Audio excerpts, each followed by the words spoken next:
Hi, I'm Michelle Perez. I got a lot of questions. Hi, I'm Mike Pincus. I think I may have all the answers. Welcome to the Mike Pincus Fitness Podcast. Hi, everyone. Welcome to today's episode of the Mike Pincus Fitness Podcast. We are on episode 28, right? Really? Right? That's possible. Yeah? 28, 29? Yeah. Wow. We need to get better grasp on our numbers. So we've been gone a little bit because the team of the podcast likes to travel, but it's nice when it's always them, never me. That's kind of true. So yes, so we are starting back up again after a couple weeks of being off. And today we are going to talk about something exciting. So in the past couple episodes, we've talked about, how to do a fitness plan, the differences between like weights weights in a gym and free weights, strength training and all that good stuff. So today, let me just pull up my notes here. Today we're going to talk about alternative types of exercise that are just as important as weights and cardio. And I read that word for word from what Mike sent me. Yes. So that'll be exciting because we'll get a different perspective on other exercises that we can do, because typically we think of exercise as being cardio or strength training. I know that there's a lot of stuff out there, including like yoga and things like that, but I think that the approach that you're going to take is a little bit different, right? Mm-hmm. Yeah. All right. So why don't you just dive in and tell us about those types of exercises? So the common person will go to the gym, and if they have a goal of weight loss, they'll join a gym, or they'll decide to work out at home. They'll start hiking, walking, doing strength training, a combination of doing some form of resistance training and some form of cardiovascular, whether it be swimming, tennis, whatever it is. Mm-hmm. And people automatically assume that those are the two most important areas to focus on. And it is if your goal is to alter your body composition. Right. Decrease body fat, increase muscle, and change the way you look. Those are extremely important. However, there's few other areas that I don't think enough people put enough emphasis on. Myself as a trainer, and I know a few of my other trainer friends, we try to sneak it in because it's not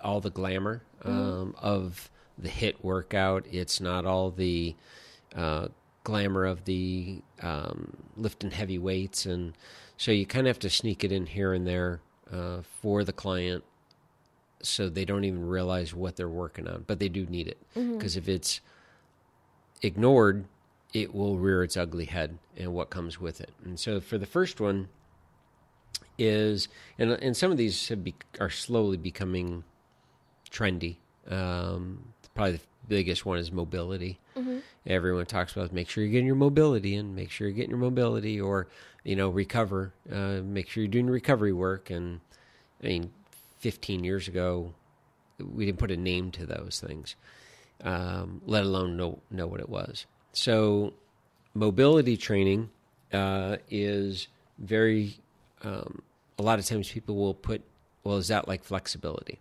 And they're actually very different. Flexibility is, quite honestly, if you were to look at an individual, do an assessment on an individual, and they are very tight in range of motion, whether it be in their ankles, knees, hips, shoulders, elbows, wrists. Mm-hmm. They're lacking flexibility. So then we work on specific stretching exercises for that particular joint.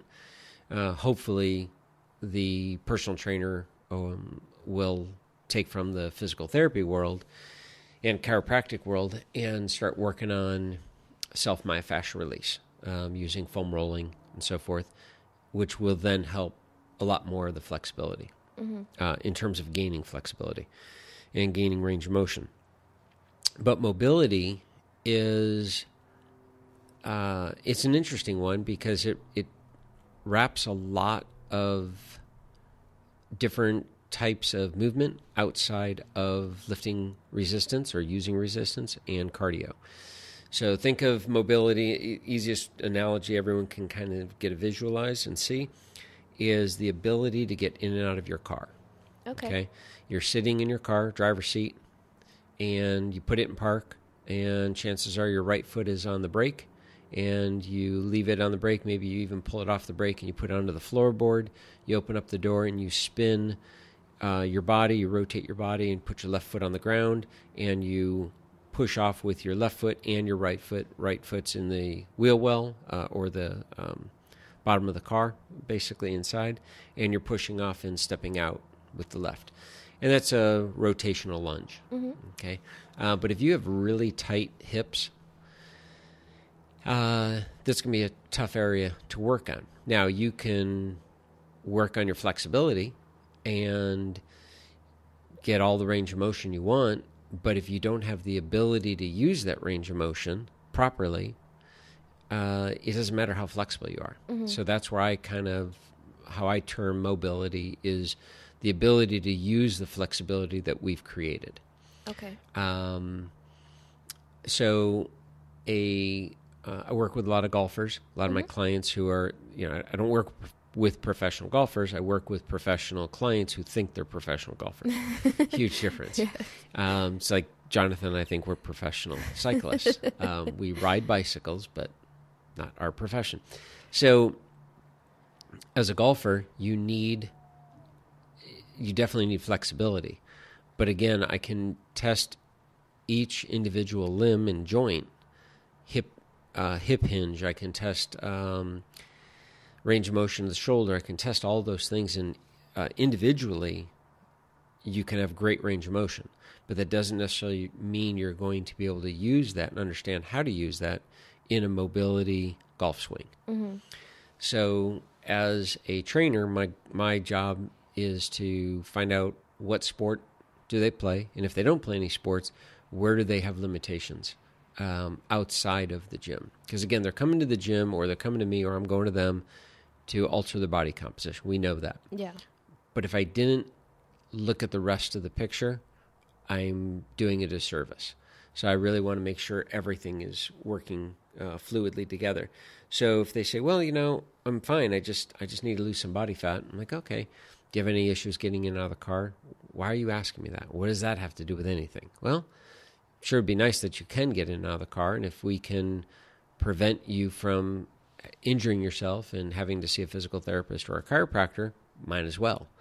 So I like to say it, if we don't train it, we're going to rehab it. Okay? So I'm going to train mobility so they don't have to rehab you with mobility. So I'll take a golfer and say, okay, individual joints of the body from ankle, knee, hip, shoulder, elbow, wrist, and even into the back, you have great range of motion. But can you get a full rotation in your golf swing? So I'm not here as a trainer to teach you how to do a perfect golf swing. That's not my job. I don't have the skills for that. That's where a golf pro comes into play. But when you show up at the golf pro office, if you will, at the driving range, I want to make sure that you are completely ready. And so I've taken you through a bunch of mobility drills. So a simple mobility drill that I like people to try, and we'll see if we can describe it on air without cameras here, is a 90-90 hip flop. Is kind of something I like to call. So if you're sitting on the ground, it's going to be weird. If you're sitting on the ground and you take your right leg behind you, kind of like a hurdler stretch, if you will, that we have all done way back in school. Your right knee is right out to the side. The inside of your right knee is on the ground. And your 90 degrees at the knee. And then you look at your ankle, and your ankle is at 90 degrees as well. And your foot is pointing away from you. Okay, but the inside of that right leg is touching the ground. Mm-hmm. And then your left leg is in front of you. Bend your left knee at 90 degrees. And your left ankle is also at 90 degrees. So now, if you're looking down, you're going to see your left thigh, your left knee is coming straight out in front of you. The outside of your left leg is touching the ground. And then right in front of you is your left knee and your calf of your left leg. And then your foot is pointing away from you, okay, in front of you, if you will. So if you're kind of an overhead shot, you're going to see 90-90. You've got the foot at the front ankle, 90. Come over to the left. You got the left knee, 90. Come at you. There's your hip. And then over to your right is straight out is your right thigh with your knee and also facing forward. And then behind that is your right calf, and then your right foot is facing the right wall, if you will. So place your hands behind you, okay, on the ground behind you, and you're kind of leaning back. While keeping your hands on the ground, you first are going to do is keep your left leg on the ground as long as you possibly can, and you're going to slowly lift your right leg up. You're pivoting on that right foot. So as you're lifting that right leg up, the left leg naturally is going to start coming up. And in the kind of in the middle position, if you will, you're sitting on your butt, your feet are behind you, your knees are bent, your heels are on the ground, your toes are facing the ceiling, your knees are facing the ceiling, and you're basically on your butt in a low squat position, if you were to look at it that way. And then just continue to follow through. Now your right, outside of your right knee is on the ground. Everything's still bent 90 degrees. The inside of your left leg is touching the ground. And you stay there, and then you, again, lift the left leg up and over, and then the right one will follow. And it's just this back and forth windshield wiper kind of effect with knees being bent. So people call them windshield wipers. They call them hip flops, 90-90, hip flop. And why would you start with that exercise? Generally speaking, everyone's hips are the tightest. That's where I find... From sitting? From sitting. And from doing, as a cyclist, we sit in one area and we pedal forward. Our hips don't move out to the sides. So, and the hip being the center of closest thing to the core. And so we're always trying to strengthen the core, which are the abdominals, the low back, and the butt muscles. So we might as well get mobility out of the hips as well. And so we start there, and generally speaking, everyone is extremely tight there. And generally speaking, everyone's tight on one side, worse than the other. So let's say if they start with the outside of the left knee down, inside of the right knee down, and they're fine, and then they go to flip it to the other side, outside of right knee down, inside of left knee down, and let's say they can't get that left inside down, they're going to feel a tightness in that left hip. And then they go back to the other side, no problem. They come back to this side again, that left hip is tight. So we know it's an area that we need to focus on. And a lot of times it's just doing that exercise over and over and over and over again. Right. Without pain, without strain. And you may not even be able to touch the ground on either side, but slowly work that in. So that's just one way. You can YouTube hip mobility exercises, and I mean, tons of stuff will come up. Yeah. Go to a reputable person that's got a lot of followers, a lot of subscribers, a lot of thumbs up. If it looks safe, try it. Sure, everything in moderation anyways. But yeah, you start with the hips, hip mobility, and then you can branch out from there. The next area I would actually go is into the shoulder mobility, which ties into the upper back area, which is the thoracic area. The thoracic, upper back, and the shoulder tie together. Again, from sitting, we're in a hunched, rounded position typing, and so our upper back is rounded off, our shoulders are pitched forward, tightness in the chest muscles, lengthening and weakness in our upper back muscles. So now you ask somebody to go ahead and stand up or sit up nice and straight and pull their shoulders back. It's so tight across the chest, weak across the upper back, and they don't have this range of motion. So everyone wants to do is just stretch and stretch and stretch, which stretching's fine. We've talked about that in the past, pluses and minuses. But the reality is you want to get mobility out of it. And so there's some really good mobility experts out there. On Instagram, I recommend everyone follow at DocJenFit, one word. DocJenFit. Okay. DocJenFit. She's a physical therapist. She's figured out how to treat patients from Instagram. And it's really cool what she does. Wow. So she does very little hands-on anymore in a clinical setting, but she teaches you how to take care of your own body. And she does some amazing body flow and mobility positions that I would highly recommend. And I think she's right somewhere either Santa Monica or San Diego area, I believe. So, yeah, I would recommend them follow her on Insta. She may be also the same thing on YouTube. You may find her on Facebook as well. Are you looking her up? Because her first name is Jen, and last name is it's pronounced Esquire, I believe. Oh. It was, I think. Are you able to find it? I can pull it up. Esquuer. Yep, that's her. Esquuer. First name is Jen. Physical therapist. Check her out. She's got some really good stuff.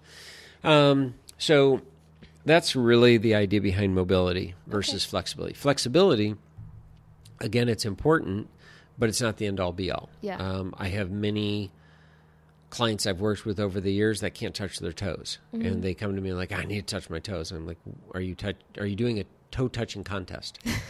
Like, what's the point? Why do you have to touch your toes? Yeah. Like, is that suddenly going to make it like, okay, well, I have diabetes, I have coronary heart failure, but I can touch my toes, so I should be fine, and vice versa. Yeah. Just because you touch your, or just because you can't touch your toes doesn't mean you're going to have anything else. Right. So flexibility is important, but I still really preach with my clients and anyone else listening that they work on foam rolling, self-myofascial release. I'm a big fan of the company is Hyperice, and they make a Hypervolt handheld intense massager. That's one of the best. It's quiet.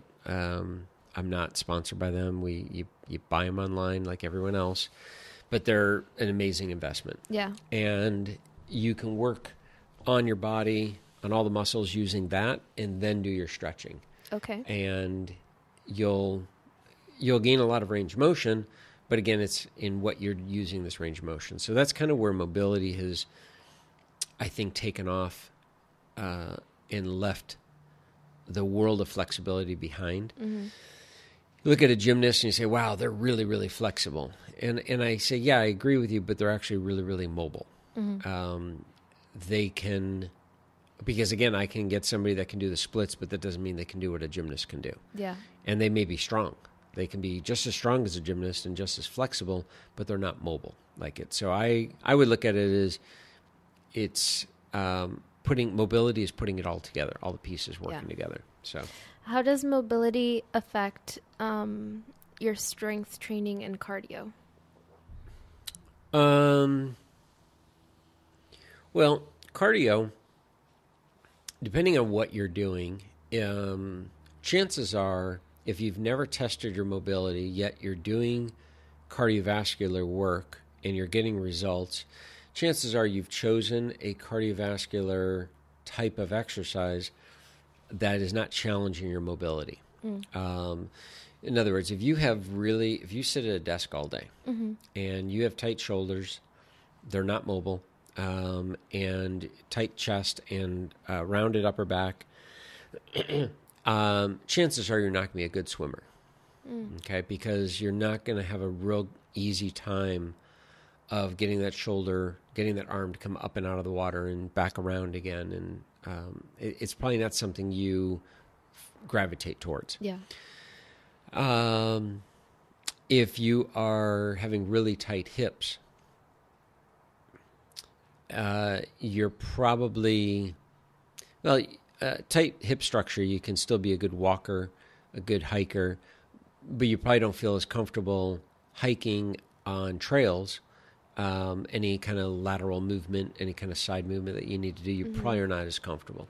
So I would say is it would help you. Mobility for cardiovascular strength would help in the idea of being able to open your mind up to try other things. Okay, so the types of cardio that you do. The types of cardio, which is extremely important in the world of weight loss, because if your body is used to doing the same type of cardio, the best thing to do is just mix it up. So if somebody comes to me and says, I'm doing 45 minutes, 4 days a week of running on a treadmill, and I'm stagnant. Now, I can go over all those things we talked about in the past about monitoring your food intake, but one of the easiest things I could say is, okay, you're used to 4 days, 45 minutes of cardio.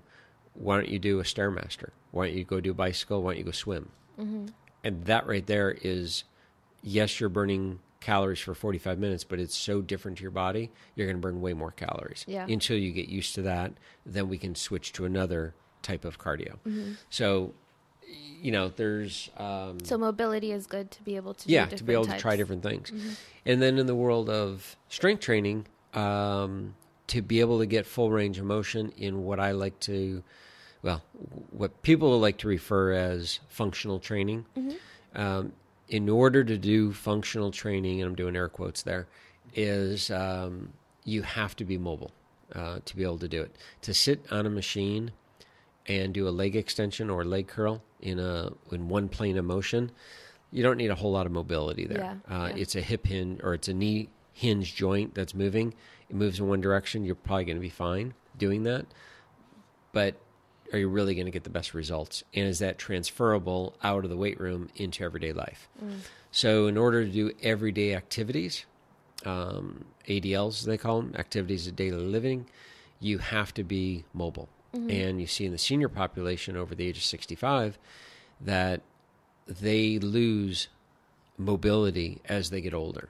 And then the question becomes, which we're going to get into here in a second, is it mobility or is it balance that they're losing? Or are they losing structural integrity? Which is it that they're losing? No matter what, they're not moving as freely and as fluidly as they used to, which also slows down the process of weight loss, which everyone says, oh, it's harder when you get older. No, it's not really. It's what you've allowed your body to do as you get older. So I would say mobility can slow down the gains of strength training. Yeah, so definitely want to increase your gains in strength training, increase your mobility. Yeah, awesome. All right, so the next topics we have here, I have no idea what they are. Structural integrity. I mean, I know what it is because it's in front of me, but, Right. but what the actual exercise or type of movement or like how it affects your body, I have no idea. So why don't you explain that? Okay, so structural integrity, and these are these next ones are really in no particular order. We have structural integrity, we have balance training, we have alignment. Are those related in any way? Before you kind go on? of. Okay. Yeah. I mean, I can intertwine all of them, but they are all separate. So structural integrity is if I have a client that comes to me and they were not a referral from a physical therapist, a chiropractor, or an MD, but they are a referral from a friend, and I do my initial assessment with them. And I see that when I get them on one leg, standing on one leg, they have a really hard time balancing. Okay, so that's partly, their balance is off. Well, but why is their balance off? So to say that we're just going to work on their balance is not really fair. Well, do a little bit of digging around and come to find out that they've broken their ankle numerous times. So just kind of like a building, their foundation is poor. It's a weak foundation. So the structural integrity of their foundation is not there. So I need to strengthen that. Well, do I need mobility? Are they hypermobile? Do I need to tighten things up? Do I need to work on maybe the mobility is fine, maybe the strength is fine, maybe the balance is off. Maybe the balance is fine, the mobility is fine, but the structural integrity is off. So you can practice is one example of structural integrity that I like to work on mostly is the feet.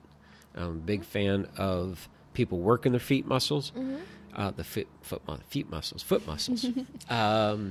We were born without shoes on. Okay, we put shoes. Shoes were put on us once we started walking around so that we didn't cut up our feet. Yeah. And step on glass and protect our feet.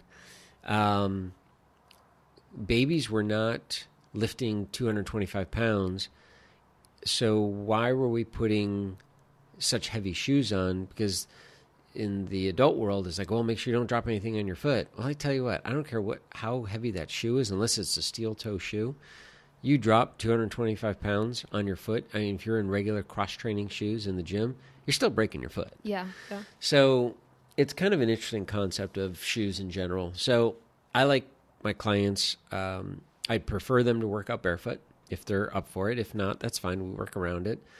But I try to get them to, at some point in their day, stand on one foot and see what is going on. Do they have balance? Do they have weakness? Where is their structural integrity lying within the ankle?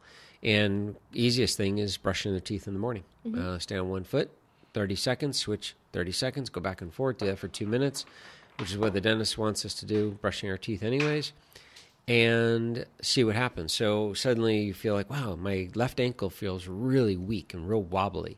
No pain, but I just don't feel grounded. My right one, totally fine. All right, so that's telling us there's something going on here. Well, have you ever sprained it? Oh, yeah, I break it all the time, or I've sprained it all the time. Okay, now we know. Now, as a personal trainer, I'm going to refer them to an MD, a chiro, or physical therapist to have that looked at, make sure that that assessment is done beyond my ability, my scope. I know there's a lot of trainers that like to take that upon themselves. I completely disagree with that. We're not trained in that, but physical therapists, chiros, and MDs are. So that's kind of the whole idea behind structural integrity is the foundation that I'm working with it with a client, is it strong enough to handle what load we're going to be putting against it? Whether it's strength training, whether it's cardiovascular training. I've had, and this now can go right into alignment, I've had a physical therapist had referred me a patient of his. And oddly enough, the patient now became a client. The client came to me and was in physical therapy for shoulder issues. And this is early on when I was really more, I'm going to say, green to the whole idea of the kinetic chain and truly understanding it. But the PT, the physical therapist, fixed the guy's shoulder and said, okay, he's ready for a fitness program, so take him through his cardiovascular and all that. So this was back to the days when I used to train clients in the gym. And I get this guy in the gym, and he's on the treadmill, and he's walking on the treadmill, and his right foot is turning out. And it's turning out quite a bit. Now, his shoulder's fine, but his right foot's turning out. And he really wants to start working out hard and burning more body fat and all that stuff, everything goes with it. And I had said to the PT, ever address your foot? And he's like, what's wrong with my foot? I said, well, it turns out. And so we ended up going back to the PT, and I said, the guy's foot turns out. Isn't that something that should be addressed? And he's like, oh, yeah, we probably should look at that. Now, this next part, I didn't come up with. One of my long ago mentors from NASM days, John Believernick, he came up with this and this analogy, and it was great. And I ended up using it with a physical therapist. And I said, it's kind of funny. You're kind of looking at this patient as, yeah, we probably should look at that. What's the big deal kind of thing. He really wants to lose weight. That's why I sent him to you. His shoulder's fixed. Go for it. So I said, Doc, that sports car out in the parking lot, that Ferrari, is that yours? He's like, oh, yeah. So that's a beautiful red Ferrari. You drive it a lot? Oh, yeah, drive it all the time. Driving the canyons pretty hard? Yeah, that's what it's designed for. So it's funny, I was noticing the right front tire is bald. Like it's losing tread, but the rest of the tires are fine. And he's like, what? I said, yeah. I said, it's pretty interesting. I said, yet you're driving it really hard through the canyons, You think you probably should get that looked at? He's like, well, I got to get that looked at right now. As well, it's probably not that big of a deal because you're still having fun with a Ferrari. It still drives nice. It still moves great. And you get a tune-up all the time, so it's in good working order. But the right front tire is just going the opposite direction, or it's wearing out sooner than the rest. What's the big deal? He's like, what do you mean, what's the big deal? He says, it's a fine-tuned machine, and if the alignment's not there, then that whole car is not working right. I'm like, oh. So back to your patient that you sent to me with the perfect shoulder, and his right foot is turned out, and you're telling him to go see a personal trainer to lose weight, and I'm supposed to stick him on a treadmill and start running him, and his right foot's going the wrong direction. Kind of like the Ferrari in the tire. Yeah. And now, that part actually didn't happen, but I was able to use that analogy from Believer Nick. And this PT's like, wow. He's like, good catch. And we've worked together for years ever since. So that's part of structural integrity, part of alignment. There's a crossover there as well, that when I'm working with a client, alignment is a huge thing with me. And this is my main reason that I cannot teach more than 2 people. I can't teach more than one person at a time. I mean, it's really hard for me to focus on 2 people because I'm constantly working on their alignment. Yeah. If I teach a new exercise, okay, this is going to be a tough one. We start with perfect posture. Now we're going to go and we're going to challenge this posture by doing this exercise. And I understand you want to do the exercise right and you want to lift as much weight, but the posture has to be perfect, which is the alignment. To try to get 2 people to do that perfectly, let alone 20 people, it's just not for me. Yeah. So in alignment, we will work on standing posture as an example first. So we make sure that I start at the feet. Make sure the feet are pointed forward, maybe slightly turned out just a little bit. That there is equal pressure between the first and second toe and the fifth toe. That there's a slight arch in the bottom of the foot. We teach you, if you don't have an arch, we teach you how to create an arch and actually use the muscles to create that arch. We then make sure that the ankle is stacked over the foot properly. And typically we're rolling it out to the outside just a little. Typical, not always, but typical. Soft knees, so they're not hyperextended. They're not flexed, but they're just kind of soft, straight position. Then we make sure that the hips are not rotated out. Actually, it's the thigh muscles that they're not rotated out, so we make sure that they're pointing in the correct direction.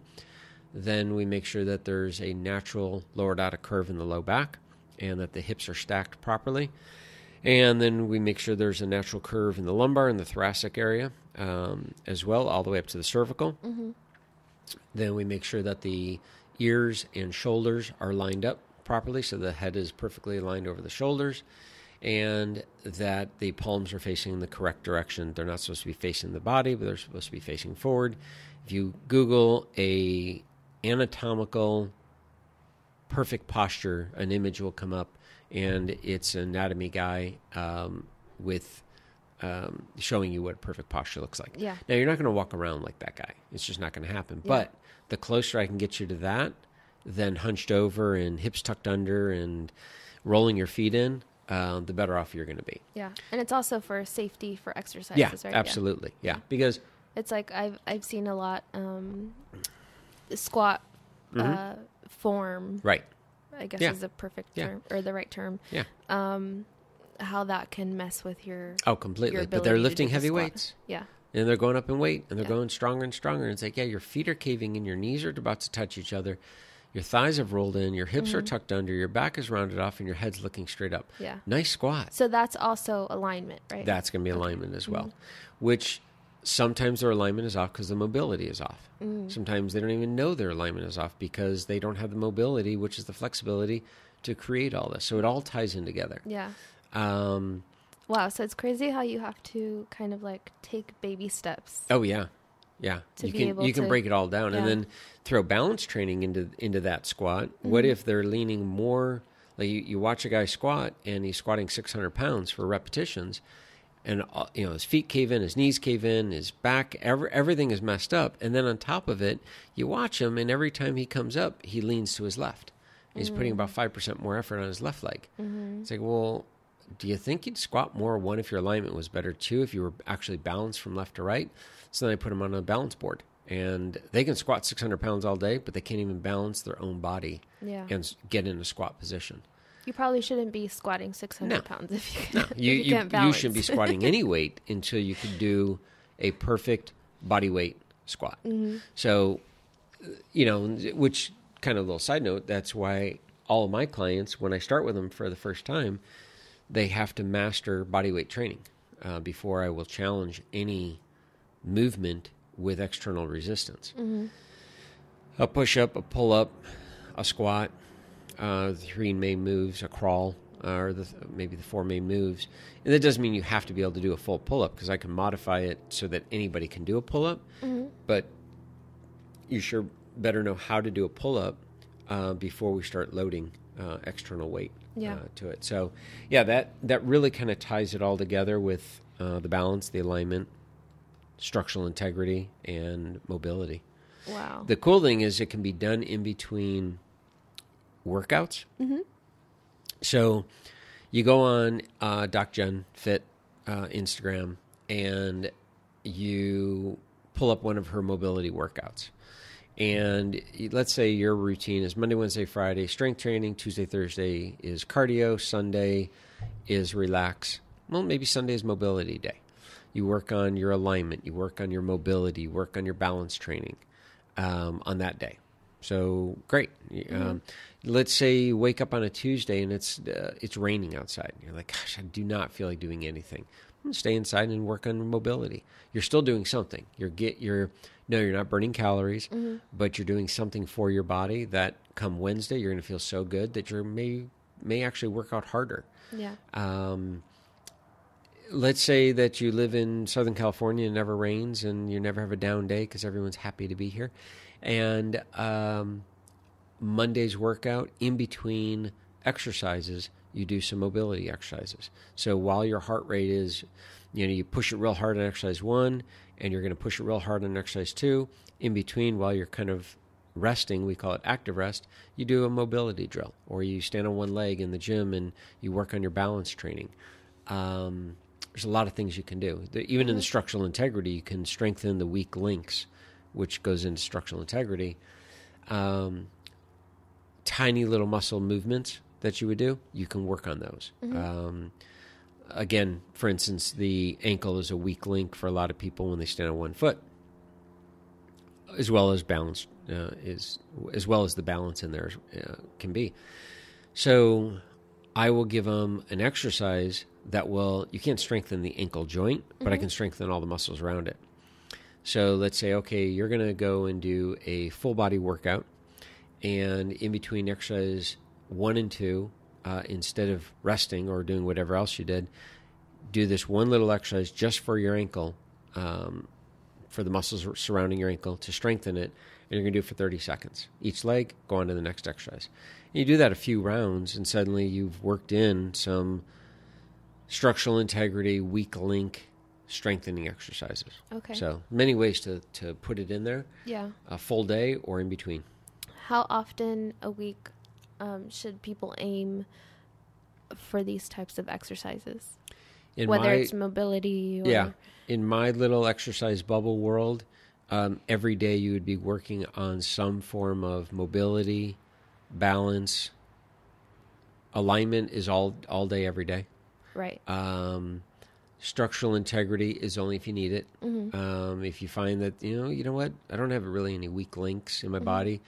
And the links, again, are all the joints, mm-hmm. the main ones, the toes, the ankles, the knees, the hips, segments of the back, the neck, the shoulders, the elbows, and the wrists. If you don't have any weakness in any of those, don't worry about structural integrity. Mm-hmm. Balance training, many times you can work on that during the week. Mm-hmm. Alignment, as many times during the day, every day. Mobility, minimum 2 to 3 days a week. Ideally, you would do that 4 or 5 times a week. Mm-hmm. And flexibility is, again, going to need to be worked on if the mobility is an issue. Okay. If you're finding you're having a hard time with mobility and you realize, you know what, I wonder if it's my flexibility, you can work on that. But I really think if you focus mostly on mobility, I think the others are going to start to fall into play.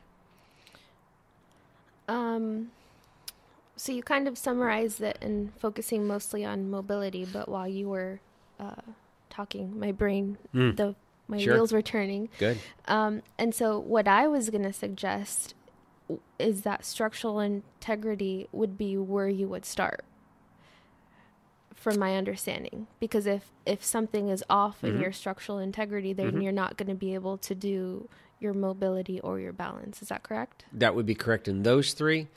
I'd back it up one more, and I would have alignment be number one. Okay, right. Because alignment, we have to work through in Yep. every single exercise that we do. Because the alignment, if you work on your alignment first and foremost, your structural integrity may not rear its ugly head. Flexibility will definitely rear its ugly head, and mobility therefore will follow. Okay. Once you get the alignment down and once you start working on flexibility and mobility, you then will start to notice your structural integrity on certain exercises per se. And again, a majority of it is the lower body.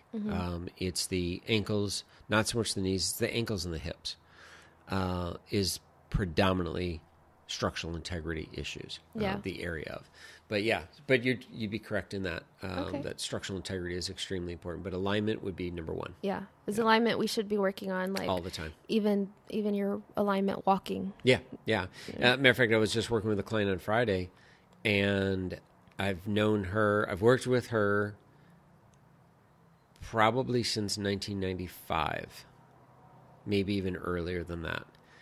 And I see her once every 3 or 4 weeks, and she does her own program. And for the first time, and I don't know why it never came up in conversation, because I'm sure over the years she's filled out one of my question answer forms, my health forms. But for the first time, it came up that she sleeps about 2 to 3 hours a night at a time. And I was like, okay, wait, whoa, hold up. And so we get into the whole importance of sleep and what it does for the body, resetting the body and all these different things. And she's trying all these things in the hours that she's awake to make her body feel better, from detox cleanses, from doing body wraps, to all these different things. I'm like, you're sleeping 3 hours max? Like, do you think that could be an issue? Oh, yeah, well, I know that's an issue, but there's nothing I can do. I'm like, no, I think we need to work on that first. Then come to find out how she's sleeping. She wakes up in pain, and she has no pain during the day, but sleeping really bothers her. Yeah. So I'm like, okay, let's work on your alignment while sleeping. Get a full body pillow. Don't let your knees actually rest on each other, because now the distance of the hips of where your legs are, they should not be actually touching each other when you're laying on your side. She's laying on her side, completely crushing over onto her shoulder. Neck issues, all these different things came up just this past Friday. She's like, I had no idea. I'm like, I had no idea because we never talked about it. And she's like, this totally makes sense. I'm like, this could correct everything. Yeah.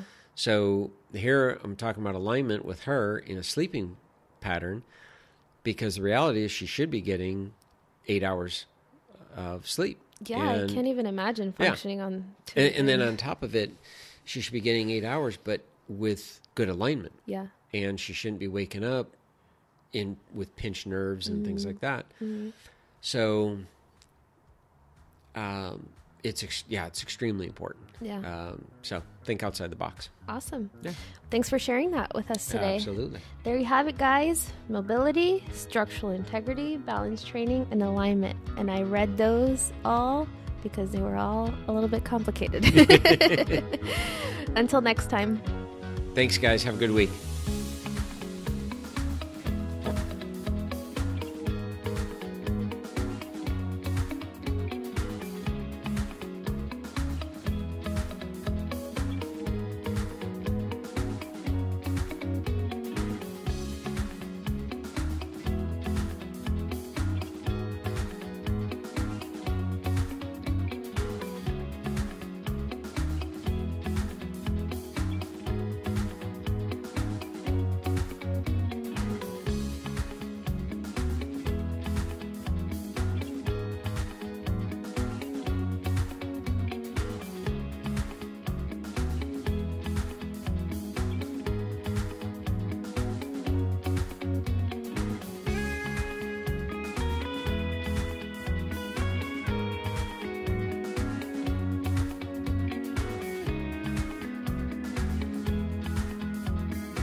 ridiculous. So anyway.